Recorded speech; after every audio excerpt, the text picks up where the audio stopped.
ছোট ভাইয়ের কাঁধে বড় বোনের বোঝা। ভাই বিষয়টি খারাপ লাগলেও দেখেন, বড় বোনটি অচল হয়ে আছে আর ছোট ভাই হুইল চেয়ারে করে নিয়ে মানুষের কাছে সাহায্যের জন্য দাঁড়ে দাঁড়িয়ে ঘুরছে। তো ভাই যারা গরিব তারা আর কি করবে, সাহায্য ছাড়া কি করবে, কাজ কাম করতে পারে না, তাকে নিয়ে যাচ্ছে হুইল চেয়ারে কিছু টাকা আদায় করার জন্য। এমন সময় একটি মানবিক ভাই তাদের কাছে আসলেন।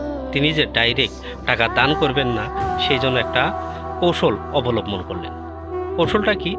তিনি 500 টাকা, 1000 টাকা এবং 200 টাকার নোট তিনি একটা পাত্রের ভিতরে রাখলেন। রেখে তাকে লটারি সিস্টেম আর কি দেওয়ার জন্য তাকে বললেন যে আপনারা যেটা এখান থেকে লটারি সিস্টেম চোখ বন্ধ করে যেটা তুলবেন সেটা হচ্ছে আপনাদের। তো তারা চোখ বন্ধ করে যেটা তোলে, এই মানবিক ভাইটি তাকে সাহায্য করে। এভাবেই সে 500 টাকা, 100 টাকা, 200 টাকা নোট তাদেরকে দান করলেন। তো ভাই যারা মানবিক কাজ করে তাদেরকে এভাবেই সেলুট জানানো উচিত, যে তারা অসহায়দের পাশে সবসময় থাকেন। ভিডিওটা যদি ভালো লাগে একটা লাইক, একটা কমেন্ট করুন।